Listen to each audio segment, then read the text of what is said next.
Bind teleporters, Haven's 3 sites, and narrow choke points. These were the 3 ingredients chosen to create the perfect new map, but Professor Riot accidentally added an extra ingredient to the concoction: Pearl Belong. Thus, Riot's new map Lotus was born!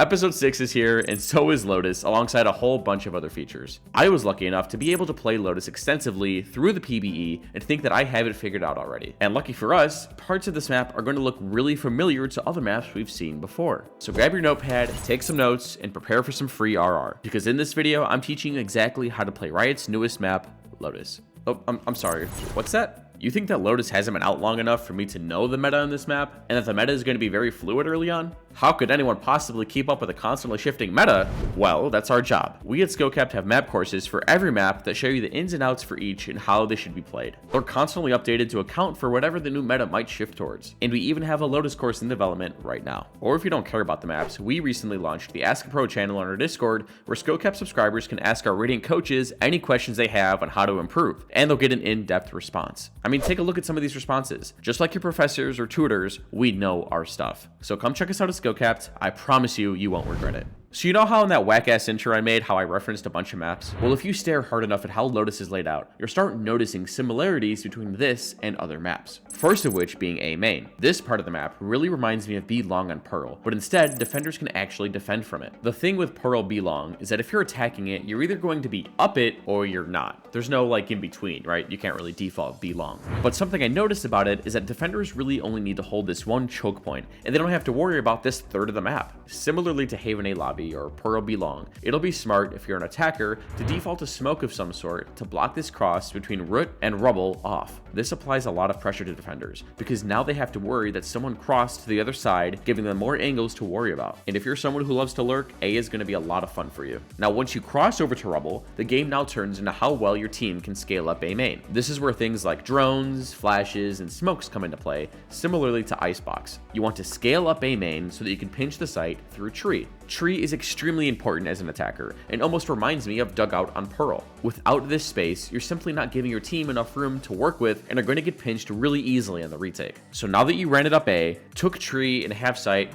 now what? Is that it? A main is basically just Pearl Belong? Wrong. The answer to that question is a big fat no. And as a matter of fact, A main is the most important part of this map. And no, not just because it's really pretty, but because of this little alleyway called A link. If this part of the map didn't exist, Lotus, in my opinion, would be a bad map. But because it does, this now allows you to handle A main in a couple different ways. You can either default A main, where you can smoke close between stairs and main, and fight for this map control. Why would you want to do this? Well, A link is actually a breakable door that leads to B site. By breaking this door, you're now forcing defenders to now worry about this extra lane that you just created. And while you're at it, you could even toy with the door and tree to create even that much more pressure. But the interesting thing about A link is that you don't always want to break it no matter what. You shouldn't treat it like a sage wall where you should just always break it. Let's say your team wants to split A fast through tree and main. Fine, that works. But this A link now serves as another potential angle for defenders to ambush you from. If you're playing defense and your team is receiving a ton of pressure on A, you can alleviate some of it by breaking down this door and coming from a different angle. This is also a great lane to help retake from. With it broken, you can now flank effectively and pinch quickly with your team. People now actually need to think about whether or not breaking this block helps or hurts your team given the situation. This isn't like Ascent,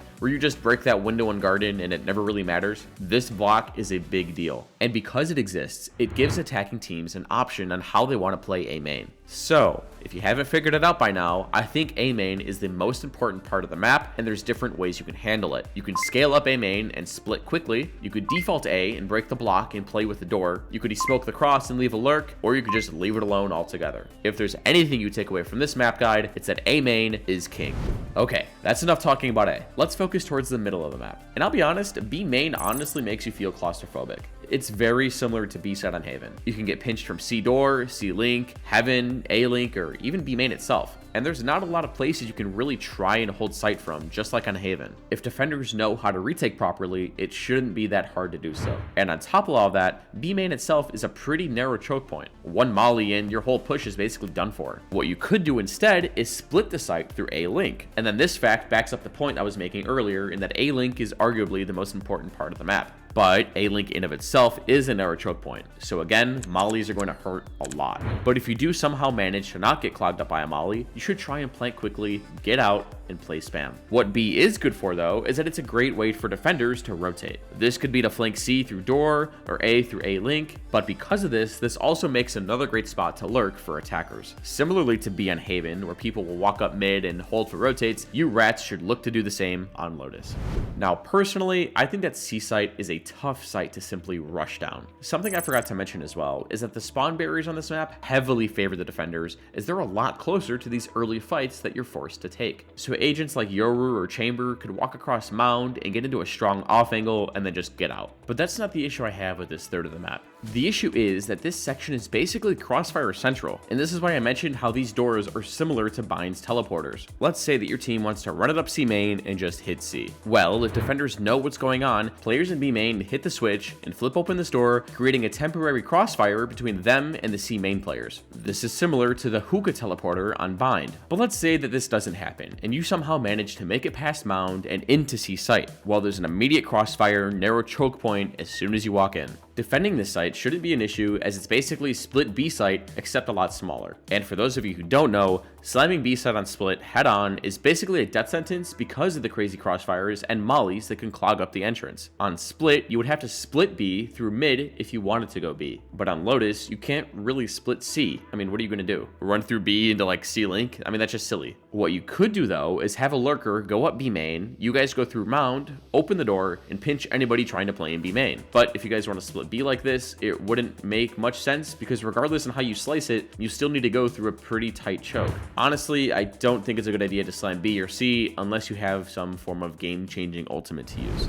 Now lastly, the hardest part about jumping into a new map is figuring out where to plant the spike. But once you think about it for a minute, it isn't too hard to figure out where you should be planting. On A site, you should try and plant up against either side of this box. It just depends on what map control your team has. Do you have heavy tree control? Plant more for tree. Do you have nobody in tree? Then plant against this box for A main. On B site, this is a bit more interesting. At first glance, you might think that planting down in the pit would make the most sense, as it's easy to spam and fill up with mollies. It's also a very safe spot to plant, but the issue with that is you have to swing out very far to hit it with a molly, thus exposing yourself to heaven and spawn. A better plant spot would be in the bottom left corner of site. This is a bit more risky due to spam from the enemies, but if you do manage to get a plant off here or anywhere up against the left wall, you'll be able to spam the diffuser really quickly. Now lastly on C site, this one's pretty easy. The best spot to plant is in this corner along the railing. This is exposed to so many angles, and you can see if they're diffusing because the railing is so short. If you are getting spammed though, you can plant safely up against this pillar, but it isn't ideal as it's not exposed to much of sight.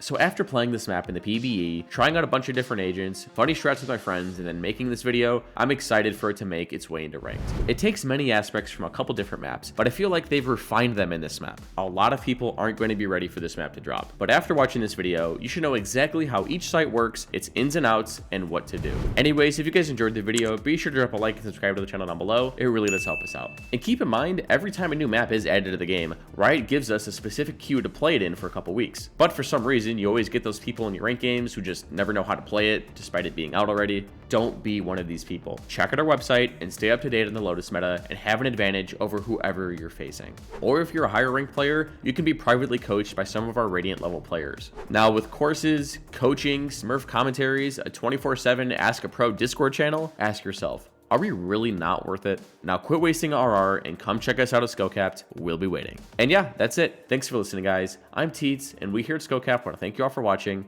and we'll catch you guys in the next one. Take care.